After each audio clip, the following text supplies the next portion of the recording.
Just 10 days from the release of Update 14, we now have the ability to discuss the final major element of the patch, the addition of a new free-to-all weapon, and one of the top two reasons to turn the game on again in just under a fortnight, the first being the excellent Armor 2.0. Some of you will have spotted it from the key art. Hell, I was cheeky enough to put it front and center on my thumbnail, but of course the Judge is back, now given the edgelord Payday 3 treatment with the new name of the Justicar, digging deep into that more medieval English. I don't see it catching on, the Judge is just too iconic to be renamed, and you'll be happy to know this is an incredibly faithful rendition of the revolver shotgun, infamous in Payday 2 for its launching properties, insane spike damage, and endless utility.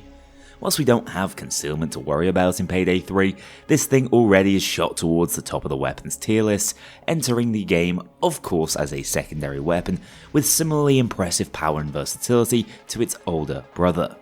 First of all, the Judge has some of the most significant customization options in the game. You can run it like the more snub-nosed Payday 2 version for improved reload speed and spammability, the moderately large big game barrel in exchange for improved damage over distance, and the genuinely massive potshot barrel for even more range, trading off handling. Damage range tends to matter on shotguns, but so does reload speed, so I think this is one of the few occasions in this game where attachments make a tangible difference, and there is a degree of freedom for player choice and expression. Moving on to the grips, we have the choice of blue wood, gorge and green wood, which aren't quite as impactful as your barrel, but the extension attachment does see the return of a classic. The ever iconic Silent Killer suppressor is back, and just as chunky as ever. Although it is size mogged, as the kids say these days, by the obelisk silencer, which is amusingly much longer than the snub variant itself. All of the shotgun standard chokes and compensators are also available, despite this thing being a secondary, to round off your options. I prefer to run my Judge scopeless, just for old time's sake, but you do also have the usual suspects if you want to use a sight with this thing. I'm showcasing all three core variants of the weapon within this gameplay so you can get a feel for the attachment impact. As for how it performs, I'm pretty damn impressed. It has the ability to one-shot most unit types to the body at very close ranges, and do the same to the head from surprisingly generous medium distances. With its classically rapid fire rate, you'll also be able to tear through crowds quite easily, although I prefer to use it more like a precision tool or dozer deleter. Yes, this thing can tear through dozer faceplates in 3 to 4 shots, which means you can drop them in a single reload. You can virtually run it like a pocket Red Fox, giving you total freedom to use whatever primary and overkill weapon you fancy, even if that has a weaker matchup into the big guys.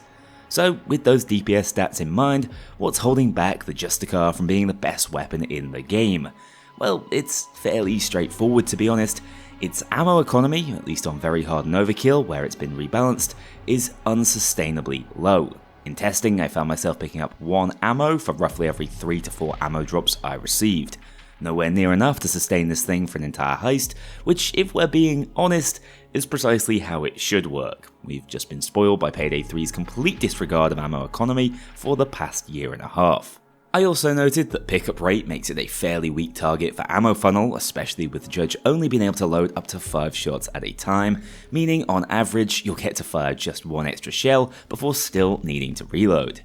Pre-nerf, this thing would have been a monster, up there with the likes of the best weapons in the game, like the Pursuivant and FSA, but now it's still a highly viable option with incredible burst and utility. You're just gonna have to ration your usage, or, and I know this is hard to conceive of, you can run ammo bags like I am in this gameplay.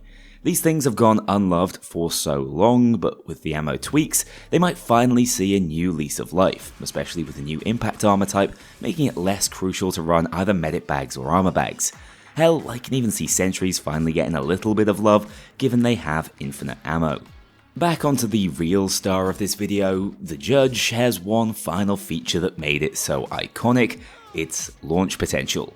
To be fair, the physics of Payday 2 were pretty damn funny in general, and most shotguns could do the same thing, but given its concealability, the Judge became a go-to favourite of every stealth player looking to hide bodies out of sight. Has that been replicated here? Sort of.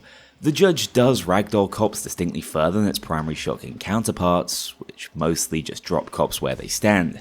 The Judge can muster a small launch, which is satisfying and loud, and minorly useful in stealth, but because of desync concerns, we sadly won't be seeing cops starfishing their way into the next postcode when dispatched by Payday 3's Judge. Still, I appreciate the effort in at least somewhat replicating the effect in this more grounded game. Where does that leave the Judge overall then? Well, I suppose it does give it a unique edge in stealth, meaning I'd recommend dropping it into those builds, although it won't be a de facto go-to option in loud for me. I think the likes of the Desert Eagle and Browning really are just that strong in the secondary category, meaning that the Judge drops into roughly 3rd place. Although I will note, the other two are DLC weapons whilst the Judge is free, and it's only held back by its comparatively shoddy ammo economy. In many situations, it simply is the best sidearm in the game, overpowering the powerhouse that was the Bull Kick due to its excellent matchup into bulldozers. It's a top tier sidearm with more than just a small niche in the meta, it just so happens the secondary weapon class is very competitive at the moment. What I will say is, if we do ever see the return of shotgun ammo types, it'll probably shoot up to the very top of that list.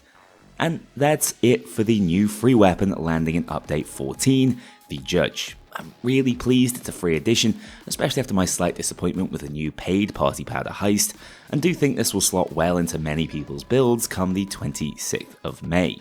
Speaking of which, I'll be covering everything else this update has to offer, including the detailed balance shifts in my update review, releasing day and date alongside it. It'll also include a full overview of the heist, Armor 2.0 and Judge, for anyone who wants the abridged notes from these past 3 videos. I want to say a huge thank you for your support on this early access coverage. I was in 2 minds as to whether I should even participate when Starbreeze mentioned the possibility of doing so, but your responses have proven it worthwhile.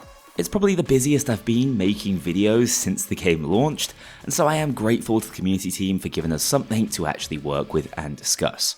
I'll almost certainly be seeing you before the 26th, but of course do let me know what you're most excited for in this update, and if you can see it being the start of Payday 3's changing fortunes, now the publishing license is back in Starbreeze's hands. I think it's a fascinating position we're in right now, a proper knife-edge situation going in either direction.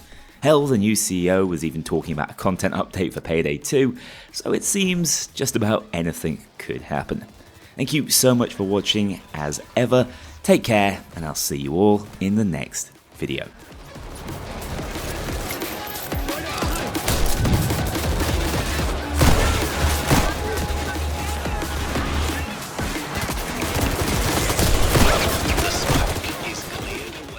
A huge thank you to my dedicated Patreon backers. If you want to join this crew in going infamous, check out the link below and pledge as little as $2 to see your name in the credits, or get 24-hour early access to future videos and vote on upcoming content. Take care, I'll see you all soon.